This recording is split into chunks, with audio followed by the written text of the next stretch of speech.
Josué capítulo 1, versículo 2 até o versículo de número 6. Josué capítulo 1, versículo 2 até o versículo número 6. Que diz assim a palavra do Senhor. Moisés, meu servo, é morto. Levanta-te, pois, agora, passa este Jordão, tu e todo este povo, a terra que eu dou a terra que eu dou aos filhos de Israel. Todo lugar que pisar a planta do vosso pé, vos tenho dado, como eu disse a Moisés.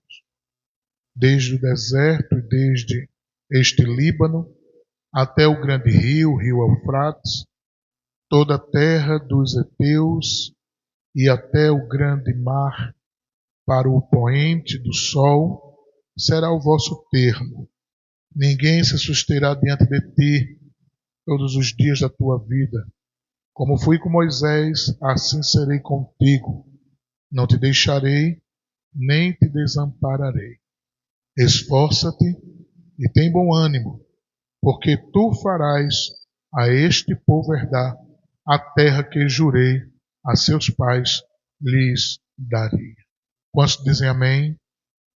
Meus irmãos, nós falamos anteriormente acerca da chamada de Josué. Deus tinha falado para Moisés. Porém, Moisés não teve o deslumbre, o prazer, a felicidade, dentro desse contexto, de usufruir da terra prometida. Moisés não entrou na terra prometida. O próprio Deus disse a Moisés de que ele só iria ver, e ele somente viu de longe, mas não entrou. Agora a oportunidade foi franqueada, foi passada, foi transferida para Josué. Josué, além de ter a missão de dar continuidade à caminhada, à jornada rumo à terra prometida, se fez também necessário Deus renovar a promessa. Deus lembrar a Josué o que ele já tinha falado para seu servo Moisés. O versículo 3, ele vai dizer assim: todo lugar que pisar a planta do vosso pé, vos tenho dado, como eu disse a Moisés. Era uma forma de Deus estar renovando, trazendo à memória, para que Josué não ficasse perdido dentro dos planos de Deus. Porque Josué estava ainda cabisbaixo. Josué ainda estava sentido com a morte de Moisés, seu líder. Aproveitando que Deus vai falar, dizendo para ele: meu servo Moisés é morto. Levanta-te agora e passa este Jordão. Então veja de que Deus traz para Josué a importância de que ele não poderia mais olhar para trás, e sim para frente. Tem coisas na nossa vida, irmãos, que se nós olharmos para trás, não alcançaremos o que Deus tem para conosco. Porque o que Deus tem para conosco não ficou atrás. O que Deus tem para conosco está à nossa frente.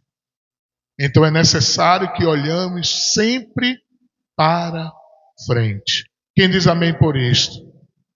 Quando nós olhamos para trás, nós corremos um grande risco de nos entristecermos, de perdermos a esperança, de fazer um comparativo, e um comparativo muitas vezes só por cima, um comparativo muito raso. Que tipo de comparativo? É quando se olha para trás. Mas o Senhor não nos chamou para olhar para trás. O Senhor nos chamou para olhar para frente. E quando olhamos para frente, nós não vamos ver desgraças, nós não vamos ver perdas, nós vamos ver esperança, nós vamos ver ganhos. E quem é este ganho? Quem é esta esperança? Jesus. Jesus que está à nossa dianteira. Quem pode dizer amém por isto? Então, Deus estava renovando as promessas. Renovar promessas é dar um up, é dar um ganho, é colocar alguém que está ou que estava cabisbaixo, com um sentimento de querer desistir, de querer parar, reacender a chama, restaurá-lo, colocar de novo ele na caminhada, colocar de novo ele no páreo, colocar ele de novo nas condições a qual Deus determinou para aquela vida. Abra sua Bíblia, por gentileza. Reis, 1 Reis, capítulo de número 19. Primeiro livro dos Reis, capítulo de número 19. E o versículo de número 7 por diante.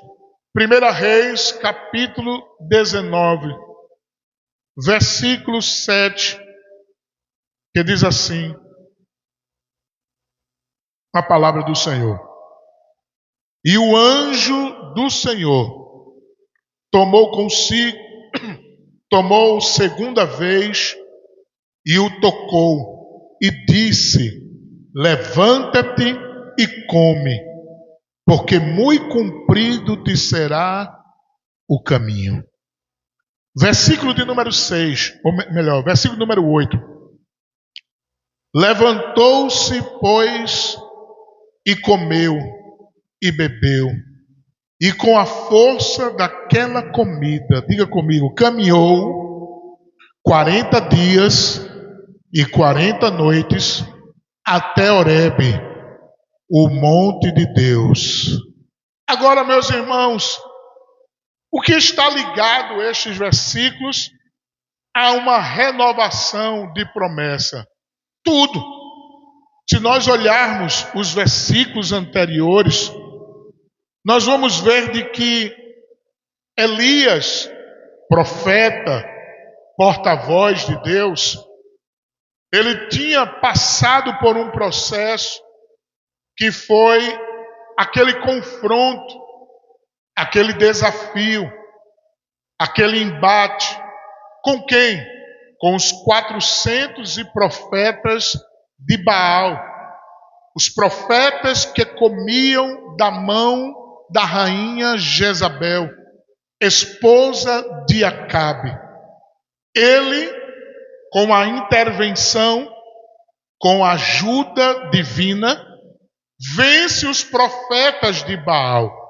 Todos nós sabemos do texto, aonde ele desafia os profetas, aonde ele ali prepara o altar, e ele diz que aquele Deus que respondesse com fogo, esse seria o Deus de Israel, esse seria o Deus louvado.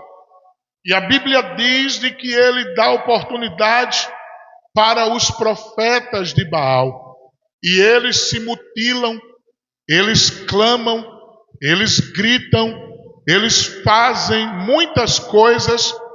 E a Bíblia diz que o que eles fazem chega ao ponto de o altar que Elias tinha levantado se destrói, é quebrado. Chega a vez de Elias. Elias junta as pedras, refaz o altar, porque fogo do céu para descer só desce com o altar restaurado. Eu vou dizer mais uma vez: fogo do céu para descer só desce com o altar restaurado. O altar tem que estar ajustado. O altar tem que estar arrumado. E a Bíblia diz que ele arruma o altar. Ele pega aquelas pedras, junta e ele faz o altar. E o que eu acho interessante é que ele encharca o altar com água. Como é que pode um altar que vai ser colocado fogo se colocar água primeiro? Logo nós sabemos de que quando coloca água, encharca e dificulta para que o fogo tenha sua combustão, que o fogo venha agir. Mas a Bíblia diz que quando ele encharcou bem de água e que ele fez o clamor, o fogo desceu do céu e consumiu o holocausto, consumindo toda aquela água que encharcava. O que é que a gente aprende com isso? Água na Bíblia tem a simbologia de regeneração. Água tem a simbologia da palavra. Água tem a simbologia do Espírito Santo de Deus. Então, se formos aplicar para a nossa atualidade, a nossa vida, seria basicamente isto: para o fogo descer e consumir o altar, para o fogo agir no altar, primeiro, deve ser restaurado, deve estar todo organizado. Segundo, deve ter a presença da palavra, deve ter a presença do Espírito Santo, para que ele haja no meio do altar, no meio daqueles que buscam a sua presença. Tem palavra de Deus aí, tem a presença do Espírito Santo, o altar está consertado. Então, se está consertado, se tem a palavra e o Espírito Santo, o fogo vai descer. Mas escute, Elias agora parece que está no auge. E a Bíblia diz de que a notícia chega para Jezabel. Quem era Jezabel? Jezabel, ela era princesa e filha do sacerdote e rei de Sidom. Ela era uma princesa porque era filha do sacerdote e rei de Sidom. Mas também ela era rainha, porque ela era esposa de Acabe, o rei de Israel. Ela também comandava cerca de 450 profetas de Baal, que comiam na sua mão, que comiam das suas condições, que estavam ao seu dispor para estar operando conforme a sua vontade. Quem era Jezabel? Ela era uma mulher narcisista e também perseguidora dos profetas de Deus. Porque a Bíblia deixa bem claro no versículo 2 do capítulo de número 19 de 1 Reis.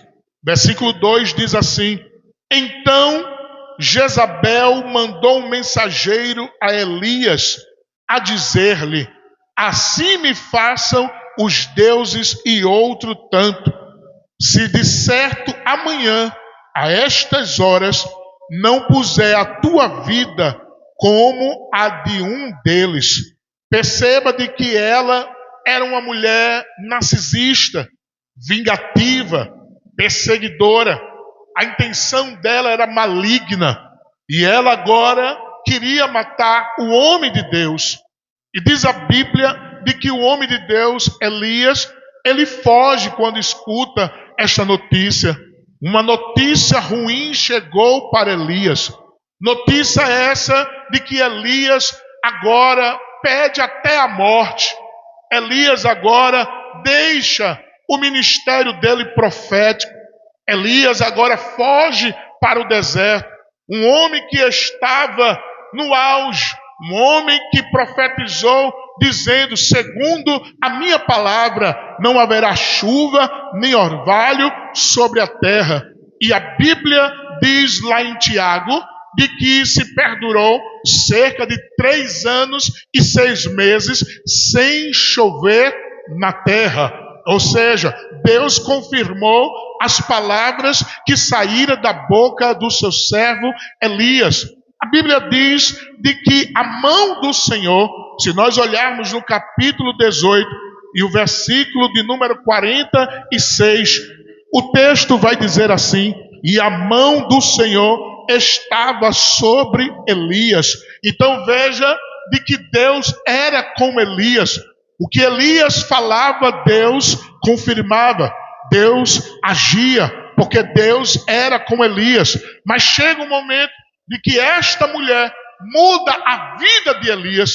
Elias agora foge, sai dos holofotes, agora se recusa, agora se exclui, agora fica no anonimato. E não como bastasse, ele pede a morte a Deus. Mas o que eu acho lindo é que Deus não dá muito crédito ao que ele está falando. Deus manda agora o seu anjo para mudar a situação de Elias, para renovar as esperanças de Elias, para renovar as promessas na vida de Elias. Quando Elias pensava de que ele iria morrer, quando Elias pensava de que a vida dele iria se acabar, quando Elias pensava de que ele não teria mais ânimo de fazer mais a obra do Senhor, vem agora uma injeção do céu. No versículo 7 diz assim: e o anjo do Senhor tornou segunda vez e o tocou e disse: levanta-te e come, porque muito comprido te será o caminho. Em outras palavras, estava dizendo: Deus está renovando as promessas. Quando você pensa que vai morrer, Deus chega para renovar promessa e dizer: não é hora de parar,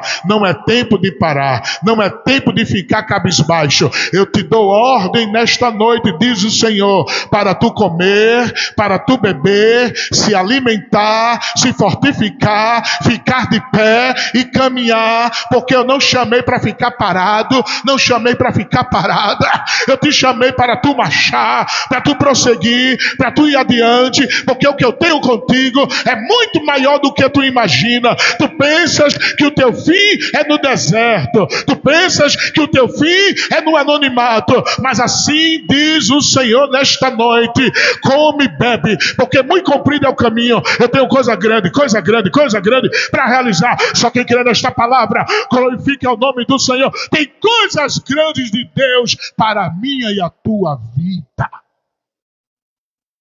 Não é tempo de parar. Diga ao seu irmão que está do seu lado: não é tempo de parar. Jezabel era maligna. A voz de Jezabel mexeu com a estrutura de Elias. Quem sabe você não escutou alguma palavra que mexeu com a sua estrutura. Quem sabe você ouviu alguma palavra que saiu dos lábios de alguém, palavras essas que veio como um veneno, como uma peste, como um mal para te aniquilar, para te matar, e isso fez você ficar cabisbaixo. Mas assim como veio uma palavra como veneno, como uma peste, como um mal para te parar, também vem uma palavra do céu, como energético, como bezetacil, como antídoto para tirar este veneno. E que palavra é essa? Levanta-te, come e bebe, porque muito comprido é o caminho. Eu não dei a última palavra, Deus ainda não deu a última palavra. A última palavra de Deus não é a palavra que alguém falou. A última palavra de Deus não é a palavra que alguém falou. A última palavra de Deus é essa: eu quero você de pé, eu quero você de pé, eu quero você de pé, eu quero você de pé, fazendo a minha vontade. Ignore as vozes contrárias. Você está ouvindo? Ignore as vozes contrárias. Diz a teu irmão aí: ignore as vozes contrárias, porque a voz que tu deve ouvir é a voz de quem te chamou. Tu tem que ouvir a voz de quem te chamou. Tu tem que ouvir a voz de quem te chamou. Quem foi que te chamou? Quem foi que te chamou? Foi o homem? Quem foi que te chamou? Foi o pastor? Quem foi que te chamou? Foi o presbítero? Quem foi que te chamou? Foi o dirigente? Foi a dirigente? Quem foi que te chamou? Foi Jesus. Se foi Jesus, então dá ouvido à voz dele. Dá ouvido à voz dele. Se tu der ouvido à voz de Jesus, vai dar tudo certo. Jezabel queria acabar com a vida de Elias. Jezabel literalmente queria matar ele. Mas fazendo aqui uma aplicação, também estava mexendo com o psicológico. O que é que está mexendo com o teu psicológico? O que é que está mexendo com o teu emocional? Porque Elias ficou sem ânimo, debaixo de um zimbro, pediu a morte, mas o Senhor não deu crédito ao que ele estava pedindo. Graças a Deus que Deus não dá crédito ao que você pede. E quando eu falo o que você pede, eu estou falando daquilo que é contrário ao que Deus já preparou para a sua vida. Porque o que Deus preparou para a sua vida é você prosseguir, marchar, caminhar. E às vezes o que você está pedindo é contrário, para querer parar, querer desistir, querer não ir mais adiante, de ficar ali estacionado. Aí graças a Deus que o Senhor não deu crédito ao que Elias estava pedindo. Ele não está dando crédito ao que você está pedindo. Você está pedindo para parar. Mas louvado seja o Senhor que Ele não está dando crédito a este pedido.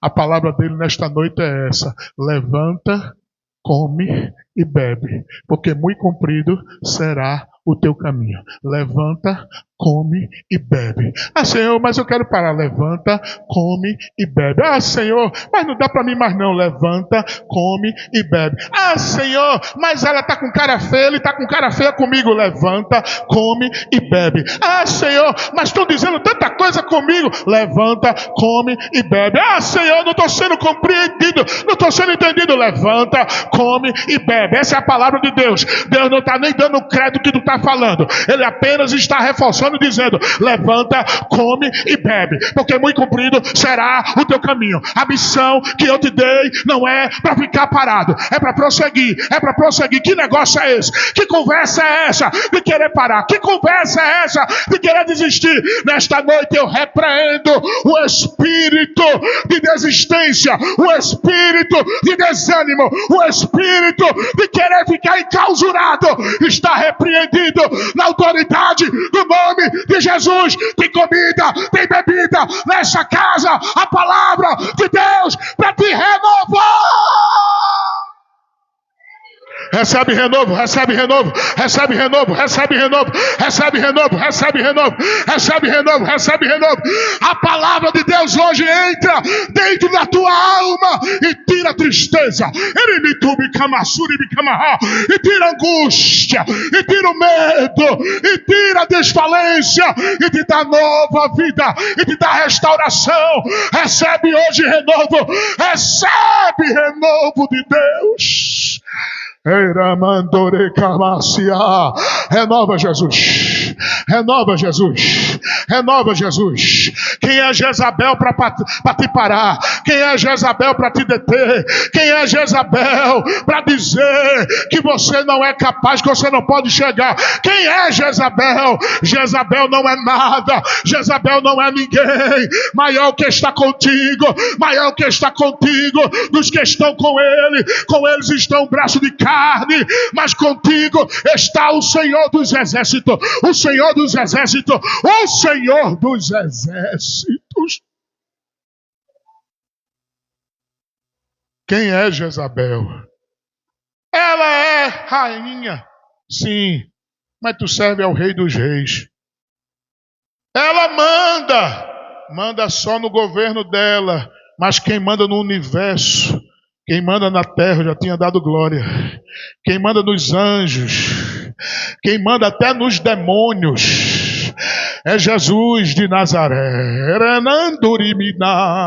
É Jesus de Nazaré. Ele manda no céu, Ele manda na terra, Ele manda nos anjos, Ele manda nos demônios, Ele manda no sistema, Ele manda no governo, Ele manda na cidade, Ele manda no país, Ele manda no mundo. Ele é o Senhor, Ele é o Senhor, Ele é o Senhor, Ele é o Senhor. Então adore a Ele, porque você serve a um que é dono de tudo e manda em tudo e em todos. Fique em paz. Fique em paz. Elias pensou que tudo estava acabado. Mas Deus ainda renova a promessa. Quem sabe você está pensando que tudo está acabado. Mas eu quero lhe dizer, Deus ainda renova promessas. Não tem nada perdido. Nada está perdido. Descansa teu coração. Faz parte do processo. Deus está te preparando para coisas maiores. É necessário tu passar por isso. É necessário tu enfrentar essas noites escuras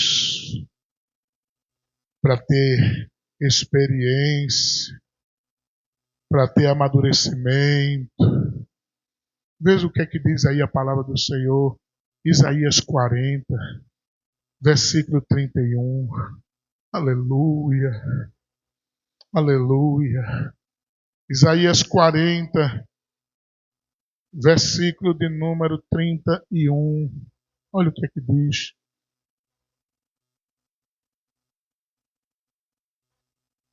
Mas os que esperam no Senhor renovarão as suas forças. Está esperando nele? Vou perguntar, estás esperando nele? Vou perguntar de novo, tu está esperando nele? Ou tu está esperando no advogado?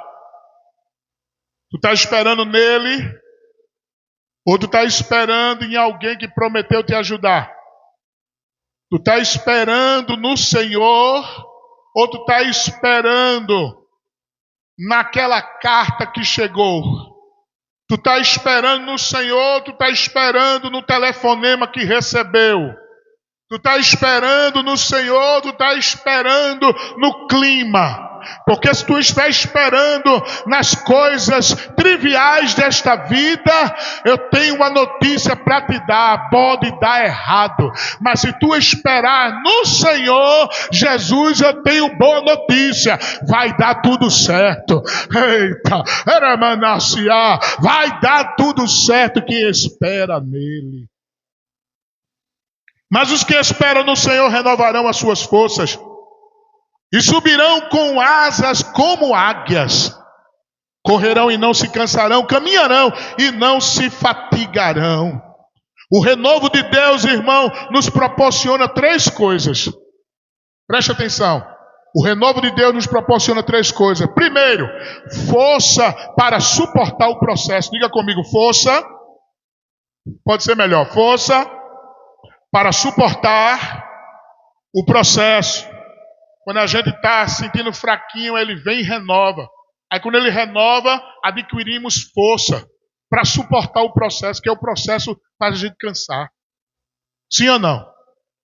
O processo muitas vezes traz até desânimo para a gente. O processo muitas vezes traz vontade de desistir. Aí o Senhor, que é onisciente, que nos conhece, sabe a nossa estrutura, o salmista vai dizer no Salmo 103, de que ele lembra que somos pó. Ele sabe que tu é pó. Ele sabe da tua estrutura. Ele sabe até onde tu aguenta. Quando tu pensar que não vai ter mais como, não tem mais força, aí ele chega com renovo. Aí renova. Aí tu pega mais força para suportar o processo. Aí caminha mais 40 dias, mais 40 noites, até o monte de Deus, o Monte Horebe. Tu vai chegar onde Deus quer. Não se preocupa não, tu vai chegar. entre trampos e barrancos, mas tu vai chegar, porque Deus está te dando força nesta noite. Segundo, o renovo de Deus nos proporciona equilíbrio para não perder a direção. Ei, quando a gente está desanimado, a gente fica desequilibrado. Fica sem saber para onde ir. Fica sem saber se vai para frente, se vai para trás, se fica parado, se pula fora. A gente fica desequilibrado. Fala o que não é para falar. Faz o que não é para fazer. Se precipita. Murmura. Tudo por conta do processo. Aí o Senhor vem, renova a promessa. Nesse renovo, Ele dá equilíbrio. Como é esse equilíbrio? Tu lembra de Abraão? A Bíblia diz, lá em Romanos, que Abraão foi fortificado na fé, dando glória a Deus.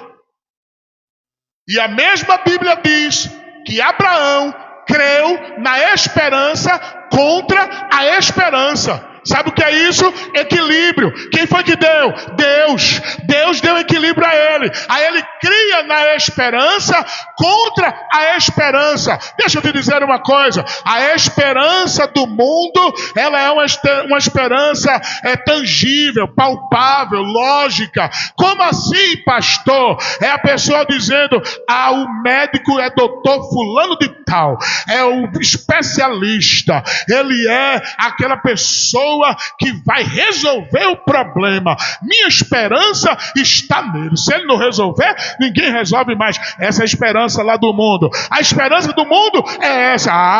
O advogado fulano de tal, ele é especialista nessa área. Já ganhou muitas causas. A minha causa tá causa ganha. A minha esperança está nele. Mas como é a esperança do crente? À luz das escrituras, como Abraão creu na esperança contra a esperança. Não tem mais cura. Não, mas o Deus que eu sirvo, Ele cura. Não tem mais como vencer essa causa, mas o Deus que eu sirvo, Ele vence. Já está morto, já deve 4 dias, já cheira mal, mas o meu Deus, Ele é a ressurreição e Ele é a vida. A minha esperança não está naquilo que é limitado. A minha esperança está naquele que é poderoso, naquele que é poderoso. A tua esperança, a minha esperança, a nossa esperança tem que estar no Senhor. Se estiver no Senhor, vai dar tudo certo. Ele cura, Ele renova, Ele batiza, Ele salva, Ele liberta, Ele ressuscita, Ele abre porta, Ele fecha a porta, Ele leva para longe, Ele traz para perto, porque Ele é o Senhor, Ele é o Senhor, Ele é o Senhor. Quem crê nesta palavra, adora Ele nesta noite. A minha esperança tem que estar no Senhor. Ele renova e nos dá equilíbrio.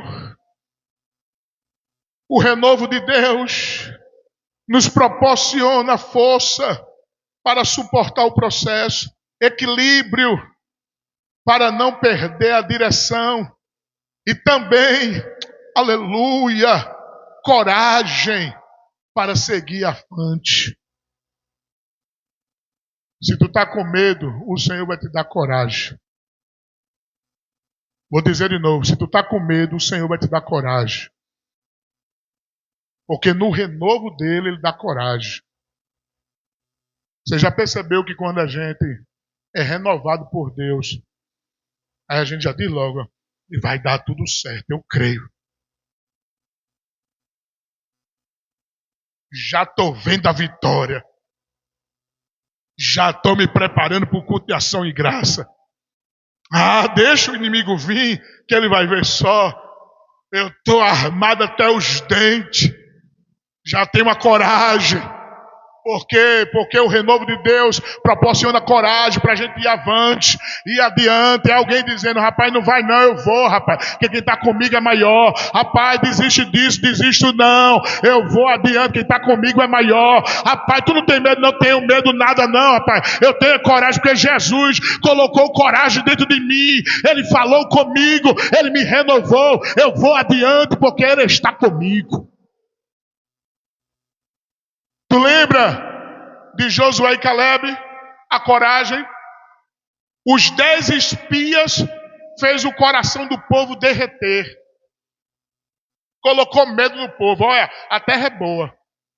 A terra é o que é falado mesmo. Mana, leite e mel. Mas lá é terra de gigante. Lá é terra que consome os moradores. Lá eles nos vê como gafanhoto. E a gente é como gafanhoto para eles. Tudo com medo. Aí Caleb e Josué rasga suas roupas, as vestes. É coragem. No meio da multidão. E diz: epa! Não. Subamos animosamente. Porque o Senhor já nos deu como presa. O Senhor, se a gente agradar o Senhor se agradar de nós, Ele já tem nos dado. Vamos subir animosamente. Em outras palavras, está dizendo: só vai ter vitória quem é corajoso. Só vai desfrutar da bênção quem é corajoso. Aí eu vou perguntar: cadê os corajosos aqui nesta noite? Tem corajoso aqui? Tem corajoso aqui nesta noite? Se tu é corajosa, se tu é corajoso, então te prepara para viver o extraordinário de Deus. Te prepara para viver o sobrenatural de Deus. Só vive o sobrenatural de Deus. Só vive o extraordinário de Deus quem é corajoso. Quem é corajoso? Quem é medroso? O Senhor diz aos medrosos e covardes que volte. Só vai ver vitória quem é corajoso. Só vai ver vitória quem é corajoso. Só vai ver vitória quem é corajoso. Cadê os corajosos? Cadê os corajosos? Cadê os corajosos? Cadê os corajosos? Gideão só estava com 300 homens. O Senhor disse: ó, diz aos medrosos, diz aos covardes que, ó, sai, volte, sai daqui. Aqui só fica só corajoso. Aí o final foi quanto? 300 com Gideão contra uma grande multidão. Mas Deus dá vitória a quem é corajoso. Quem é corajoso vê o sobrenatural de Deus. E diz a Bíblia que eles não precisaram nem entrar na guerra. Os inimigos lá começaram a se mutilar, a se destruir entre eles mesmos. Sabe o que é isso? Quem é corajoso, Deus se encarrega de confundir o inimigo, de fazer o inimigo guerrear entre eles mesmos. Agora é só para quem é corajoso. Quem é medroso, aí vai ser engolido. Mas quem é corajoso vai ver o sobrenatural de Deus. Diga amém. Oh, aleluia. Terceiro, nós falamos de que Josué recebe a missão de avançar para a promessa. Segundo, nós falamos de que Deus estava renovando promessa na vida de Josué.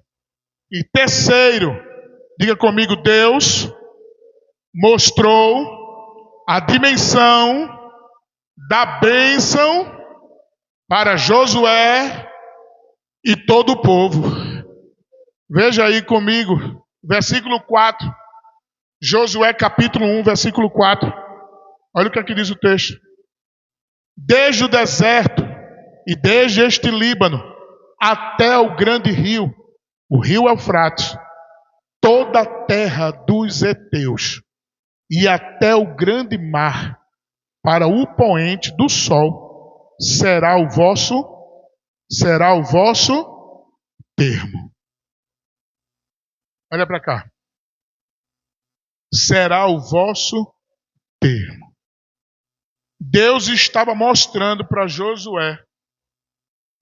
Preste atenção. Deus estava mostrando para Josué a dimensão do que estava aguardando ele e o povo.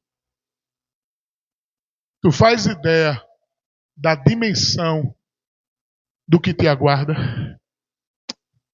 Tu faz ideia da dimensão do que Deus tem preparado para a tua vida, para a tua família? Tu não faz ideia, não. Pessoal, abre a tua Bíblia aí. Gênesis capítulo 15. O que Deus tem, irmão, é muito grande. que Deus tem está fora da tua lógica. Ele diz lá em Isaías que os pensamentos dele não são os nossos pensamentos. Nem os nossos pensamentos é o pensamento dele. Os pensamentos dele é maior. É maior. O que tu está pensando é maior. O que Deus tem para fazer. Tu está pensando de um jeito, Deus tem outro. Tu está pensando de uma forma, Deus tem outra. Tu está pensando que vai ser isso aí, esmilinguido, pequenininho, mas Deus está dizendo que vai ser coisa grande. Tu pode dar um glória, irmão? Meu Jesus. Gênesis 15, versículo 5. Então o levou fora e disse: olha agora para os céus e conta as estrelas, se as podes contar. Aí vem agora. E disse-lhe: assim será a tua semente. Deus traz detalhes das suas promessas.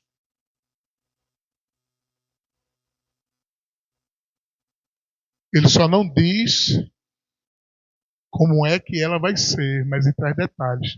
E o detalhe é: conta as estrelas, se tu pode contar. Aí eu fico imaginando, será? Abraão olhou, começou a 1, 2, 3, 4, 5, 6, 10, 20, 50, 60. Não, acho que já contei aquela. Não. Perdi a conta, Deus. Perdi a conta. E Deus diz: assim vai ser. Assim vai ser o que eu tenho para fazer. Deixa eu te dizer uma coisa. A nossa esfera é a Via Láctea. A Via Láctea. Os cientistas dizem que tem em torno de 100 a 4... Quem está comigo aqui, diga amém. Eles dizem que tem em torno de 100 a 400 bilhões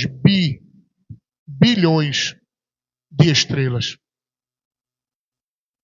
Cerca de 100 a 400 bilhões de estrelas. Pesquisa aí que você vai ver. Aí eu te pergunto, Deus agora diz assim: quantas estrelas? Rapaz, Deus é tremendo. Deus colocou ele, encurralou ele no canto da parede. Para dizer: tá vendo que tu não sabe de nada? Tá vendo que tu é limitado? Tá vendo que tu não consegue enxergar além de um palmo na tua frente? Eu estou mandando tu contar as estrelas. Deus sabia que ele não ia ter condição de numerar, de dizer quantas tinham na exatidão. Aí Deus agora vai dizer: assim será a tua descendência, a tua semente. Era Deus dizendo: o que está incalculável na tua mente é o que eu vou fazer na tua vida. Tu não tem noção do que eu tenho preparado. É o que eu estou preparando. O que os olhos não viu, o que o ouvido não ouviu, o que nem chegou ao coração, é o que Deus tem preparado para aqueles que o amam. O que Deus preparou para a tua vida, teus olhos ainda não viu, teu ouvido não escutou, teu coração não sentiu. Coisa grande de Deus chegando, tem coisa boa de Deus chegando na tua vida, tem coisa boa de Deus chegando. Te alegra nesta noite. Eu estou pregando nesta noite, trazendo uma palavra profética para o teu coração. O que te entristeceram, Deus vai promover uma alegria tão grande que vai apagar a tristeza que alguém colocou, inseriu, introduziu no teu coração com palavras retóricas, com palavras caídas, com palavras venenosas. Assim diz o Senhor: o que eu vou fazer vai ser tão grande, mas tão grande, que tu não vai ter tempo de lembrar das tristezas que ficaram para trás. Te alegra nesta noite. Te alegra nesta noite. Tem coisa boa de Deus chegando para a tua vida e tu vais ficar como criança. Tu vais ficar como criança. Tu vai ficar até sem dormir. Misericórdia, pastor, sem dormir a bênção é tão grande. Porque é algo, irmão, que na lógica é impossível. Ô irmão, eu tenho muito cuidado com essa palavra, porque não é minha. Mas eu estou basado em texto bíblico. Deus disse para Abraão, conta as estrelas, se as pode contar. Deus sabia que ele não podia contar. Ele diz, assim será a tua semente. Era Deus dizendo, o que eu vou fazer vai causar espanto. Tu está ouvindo? O que Deus vai fazer vai causar espanto. O que Deus vai fazer vai causar estranheza. O que Deus vai fazer, vão dizer, e ele tinha condição, e ela tinha condição de ter isso.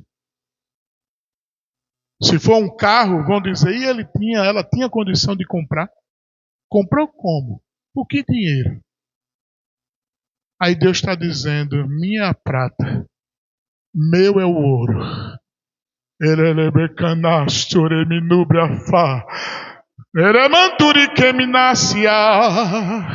E a glória da segunda casa será maior do que a primeira. Toca o teu irmão aí, em nome de Jesus, irmão. Toca ele aí, que se estiver dormindo, ele vai acordar agora. Toca, em nome de Jesus. Diz assim, te prepara. O que Deus vai fazer vai causar estranheza no povo. E até tu mesmo vai ficar sem entender. Mas não é para entender, é para aceitar. Não é para entender, é para crer. Não é para entender, é para receber. Não é para entender, é para abraçar o que Deus vai te entregar. Tem coisa boa chegando, tem algo acontecendo, e não importa o que eu sofri, o que importa é que eu sobrevivi. Canta mais uma vez. Deus está lhe mostrando o imensurável. E tamanha bênção que Ele tem para te entregar. Deus está te mostrando o imensurável. Deus está te mostrando que é coisa grande que Ele tem para entregar. Te alegra nesta noite, te alegra hoje, porque tem coisa boa, coisa grande chegando da parte de Deus. Assim diz o Senhor, nem tu mesmo vai acreditar, mas vai chegar nas tuas mãos e tu vai ficar como criança. Vai ficar como criança. Vai ficar como criança. Porque Deus vai fazer. Diga amém.